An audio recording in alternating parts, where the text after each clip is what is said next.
Okay, we're going to go here in just a moment to the live stream. We're going to kind of share this onto our page, and hopefully we'll be able to get this up and running so you can take a look at the congressional hearings. We're going to try to go to this right now. Let's try to share our page and see if we can make it happen.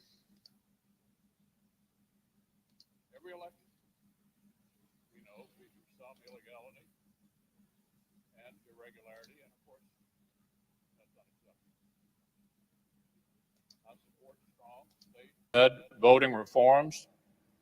Last year's bizarre pandemic procedures must not become the new norm.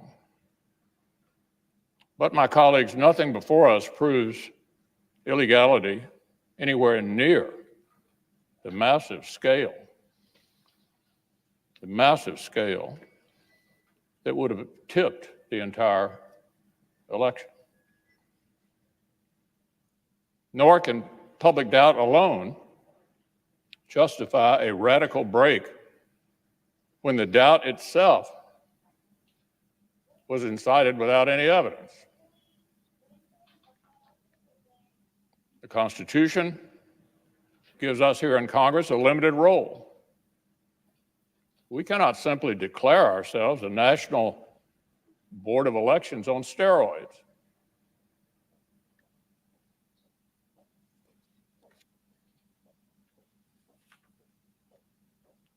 The voters, the courts, and the states have all spoken. They've all spoken. If we overrule them, it would damage our republic forever.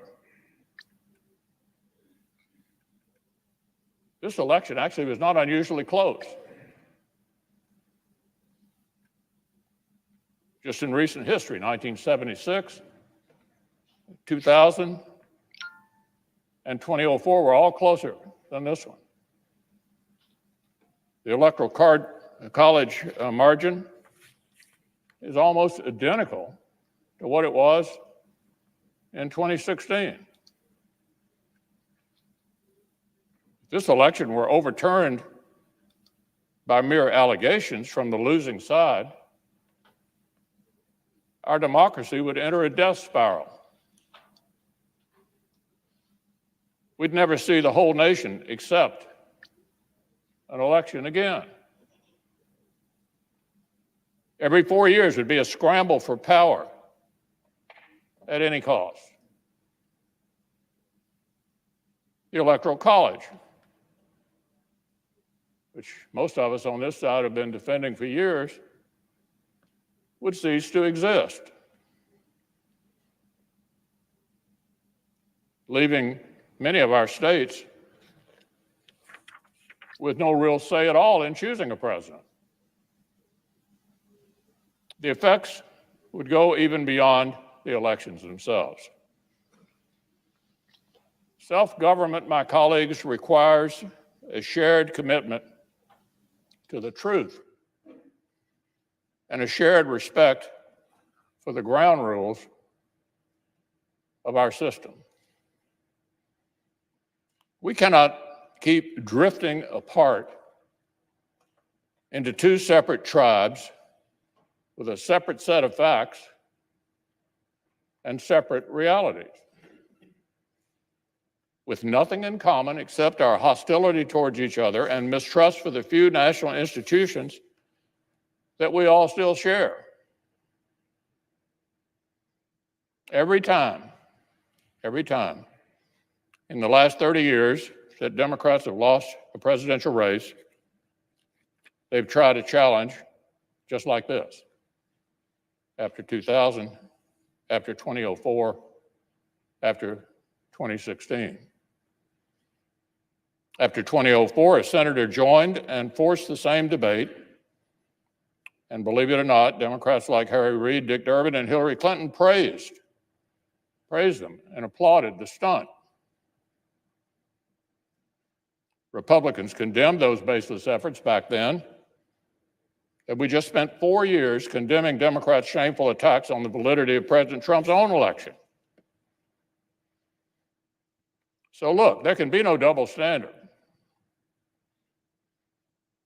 The media that is outraged today spent 4 years aiding and abetting Democrats' attacks on our institutions after they lost. But we must not imitate and escalate what we repudiate. Our duty is to govern for the public good. The United States Senate has a higher calling than an endless spiral of partisan vengeance. Congress will either override the voters, overrule them, the voters, the states, and the courts for the first time ever, or honor the people's decision. Will either guarantee Democrats' delegitimizing efforts after 2016 become a permanent new routine for both sides, or declare that our nation deserves a lot better than this. We'll either hasten down a poisonous path where only the winners of election actually accept the results,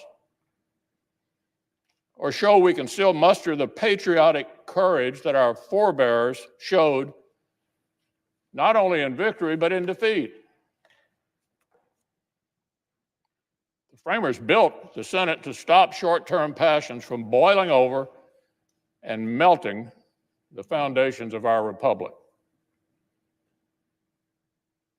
So I believe protecting our constitutional order requires respecting the limits of our own power. It would be unfair and wrong to disenfranchise American voters and overrule the courts and the states on this extraordinarily thin basis. And I will not pretend such a vote would be a harmless protest gesture while relying on others to do the right thing. I will vote to respect the people's decision and defend our system of government as we know it. Leader. That's a quick preview, guys, of what is happening in our nation's capital as we speak. And we'll be talking about more about that tonight. We look forward to having you guys join us Mr. President. on the air. Vice God President. bless. As prescribed by the Constitution and the laws of the nation, the purpose of this joint session is for tellers, appointed on a bipartisan basis by the two houses, to read to the Congress the results of an election that has already happened. We are here